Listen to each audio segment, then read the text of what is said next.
অনেকটা আকস্মিকভাবেই বাংলাদেশ পুলিশের detective branch ধানমন্ডিতে এক আত্মীয়র বাসা থেকে জাতীয় সংসদের স্পিকার ডক্টর শিরীন চৌধুরীকে খুঁজে পেয়েছে এবং তাকে গ্রেপ্তার করেছে। এই যে 2024 সালের 5ই আগস্টের পর থেকে প্রায় 1.5 বছরের বেশি সময়, এই সময়টায় স্পিকার শিরীন চৌধুরী আসলে কোথায় ছিলেন? এই দীর্ঘ অনুপস্থিতিতে আরো একটি কথা আমরা শুনেছি যে শেখ হাসিনাকে মাইনাস করে একটি রিফাইন্ড আওয়ামী লীগ করা হবে এবং সেই রিফাইন্ড আওয়ামী লীগের নেতৃত্বে আসবেন ডক্টর শিরীন চৌধুরী। এ ব্যাপারে কিছু অভিনব তথ্য আমার কাছে আছে। পুরো ভিডিওটা শেষ পর্যন্ত দেখবেন। আজকে এটা নিয়ে আলোচনা করব। আসসালামু আলাইকুম এবং আদাব। বাংলাদেশে শেষ গিয়েছিলাম 2023 সালের নভেম্বরে এবং আমার একটি বইয়ের মোড়ক উন্মোচন করবার কথা ছিল জাতীয় সংসদের সেই সময়ের স্পিকার ডক্টর শিরীন চৌধুরী 30শে নভেম্বর। কিন্তু আসন্ন জাতীয় সংসদ নির্বাচনের মনোনয়ন জমা দেওয়ার কারণে তিনি 30শে নভেম্বর এই প্রোগ্রামটি অ্যাটেন্ড করতে পারবেন না বলে জানালে আমরা সেই প্রোগ্রামটি পিছিয়ে নিই। এটা পরে আমরা এটা পিছিয়ে 1 তারিখ বা 2 তারিখে করি ডিসেম্বরের। সেদিন ছিল শনিবার। তো আমার বইয়ের মোড়ক উন্মোচনটি হয়েছিল লা মেরিডিয়ান হোটেলে। তিনি এসেছিলেন। তিনি অতিথিদের মধ্যে একমাত্র তিনিই বক্তব্য রেখেছিলেন আর আমি লেখক হিসেবে কথা বলেছিলাম। তার অসাধারণ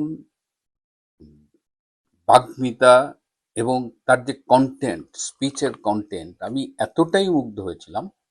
এমনি তিনি আমাদের একাডেমিক্যালি 1 বছরের জুনিয়র। একই সময়ে আমি যখন ঢাকা মেডিকেলে পড়তাম, উনি রাস্তার ওপারে ল ডিপার্টমেন্টে পড়তো।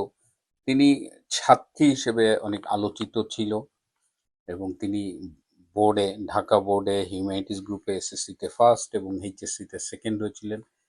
মেধার এই বিষয়টা নিয়ে আমি আলোচনা করতে চাই না, কারণ মেধাবী মানুষ অনেকেই আছেন। তিনি এক্সট্রাঅর্ডিনারিলি ব্রিলিয়ান্ট, এটা ঠিক আছে। তার বাবা বঙ্গবন্ধুর আমলে সচিব ছিলেন, তার মা ঢাকা কলেজের অধ্যক্ষ ছিলেন। অর্থাৎ তিনি একটা সম্ভ্রান্ত পরিবার যাকে বলে, মেধাবী ছাত্রী যাকে বলে, এবং অত্যন্ত ভদ্র মানুষ। যারা তার সম্পর্কে জানেন যে তিনি একজন ক্লিন পলিটিশিয়ান বাংলাদেশের, তাকে আমরা বলতে পারি। তো সেই তার সাথে আমার শেষ দেখা। তারপরে এই 24 সালের 5ই আগস্টের পর থেকে তাকে কিন্তু আর পাওয়া যাচ্ছিল না। শুনেছিলাম তিনি ক্যান্টনমেন্টে আছে, কিছুদিন তিনি ক্যান্টনমেন্টে ছিলেন, কিন্তু তারপরে তিনি কোথায় গেলেন, কারা তাকে গুম করে রেখেছিলেন?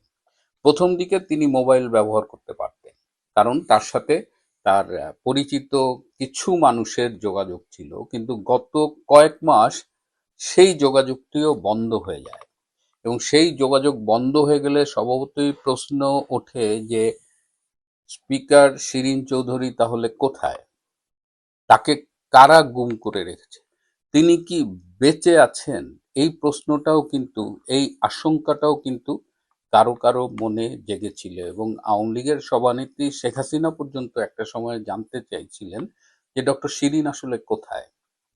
আপনাদের নিশ্চয়ই মনে আছে যে গত বছরের নভেম্বরে কলম্বো সিকিউরিটি কনক্লেভের একটা অধিবেশনে যোগদান করতে সেই সময়ের ডক্টর ইউনূসের সময়ের বাংলাদেশের জাতীয় নিরাপত্তা উপদেষ্টা ডক্টর খলিলুর রহমান দিল্লি গিয়েছিলেন এবং তিনি সেই সিকিউরিটি কনক্লেভের সেই মিটিংয়ে সভাপতিত্ব করেছিলেন। সেই সময় তার সাথে অজিত দোভালের মিটিং হয়েছিল এবং তাকে সেই সময় জিজ্ঞেস করা হয়েছিল, where is doctor Shirin Chowdhury?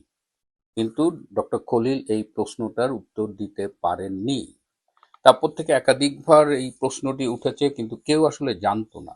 এই যে ডক্টর ইউনূস, গোলাম আজমের ছেলে, আর এক যুদ্ধাপরাধী কাশেমের ছেলে, এরা যে কথায় কথায় গুমের কথা বলে, অথচ কমনওয়েলথ পার্লামেন্টারি ইউনিয়নের মতো একটা আন্তর্জাতিক সংস্থার চেয়ারপারসন ছিলেন যিনি, বাংলাদেশে একাধিকবারের জাতীয় সংসদের স্পিকার, সেই ডক্টর শিরীন চৌধুরীকে কোথায় গুম করে রাখা হয়েছে এটা নিয়ে ইভেন আমাদের মিডিয়ায় কোনো প্রশ্ন পর্যন্ত ওঠেনি। তো স্বভাবতই যখন গতকাল ডক্টর খলিল ভারতে গেলেন, তখন এই প্রশ্নটির যেন মুখোমুখি না হতে হয়, সেই কারণেই এই নাটকটা ওই দিনই ঘটানো হলো যেদিন ডক্টর খলিল ভারতে গেছেন, যাতে ডক্টর খলিলকে আর জিজ্ঞেস না করা হয় যে ডক্টর শিরিন কোথায়। কারণ এখন তো আমরা জানি যে ডক্টর শিরিন কোথায়, কোথায় তিনি ছিলেন, তাকে কোথায় গুম করে রাখা হয়েছিল। এ ব্যাপারে কিছু অভিনব তথ্য আমার কাছে এসেছে, যে তাকে গুলশানে একটি সেফ হোমে অলমোস্ট গৃহবন্দী করে রাখা হয়েছিল, এবং সেই সময় তাকে নিয়মিত খাবার প্রদান করা হতো না, তার নিয়মিত ওষুধ দেওয়া হতো না। আপনারা জানেন যে 5ই আগস্টের রেজিম চেঞ্জের পরে এই ডক্টর শিরিন চৌধুরী কিন্তু বিদেশে চলে যেতে চেয়েছিলেন, তিনি পাসপোর্টের জন্য আবেদন করেছিলেন, তিনি ফিঙ্গারপ্রিন্ট পর্যন্ত দিয়েছিলেন, কিন্তু সেই সময় তাকে পাসপোর্ট দেওয়া হয়নি, বরং উল্টো তাকে গুম করে রাখা হয়েছে। এবং তার কিছু শারীরিক প্রবলেম ছিল, আর্থারাইটিসের প্রবলেম, যেখানে তার হাঁটতে সমস্যা হতো।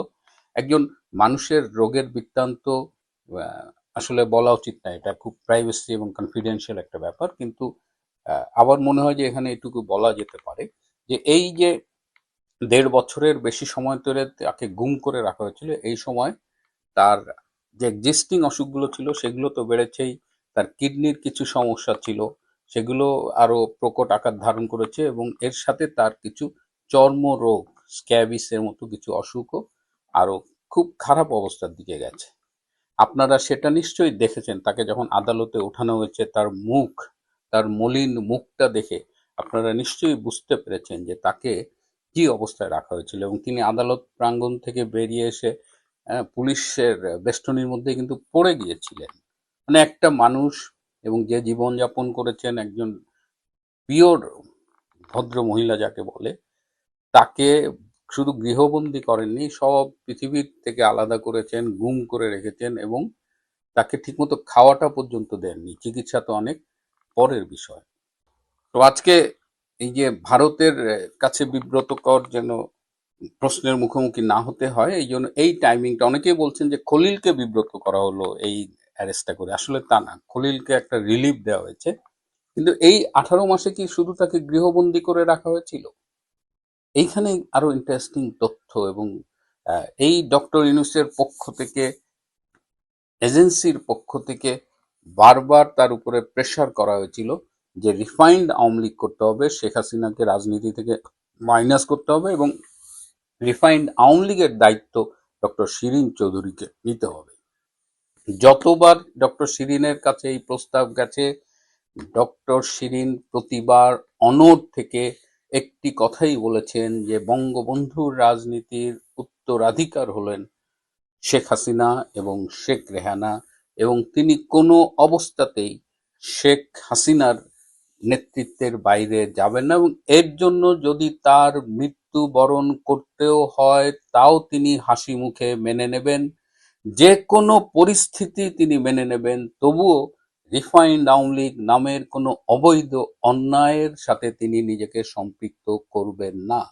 এটি শোনার পরে তার প্রতি আমার শ্রদ্ধায় এত বেশি, আমি নত হয়ে গিয়েছিলাম, যেটা আমি যখন শুনলাম যে তার উপরে একাধিকবার প্রেসার করা হয়েছে।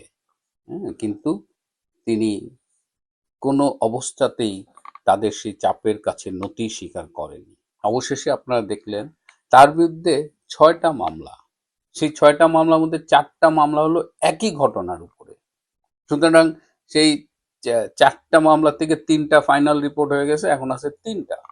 তো সেখানেও তার কোনো সম্পৃক্ততা পাওয়া যায়নি। এই ঘটনাগুলো যেসব জায়গায় ঘটেছে তার থেকে 300 কিলোমিটারের বেশি দূরে তিনি সেই সময় অবস্থান করছিলেন।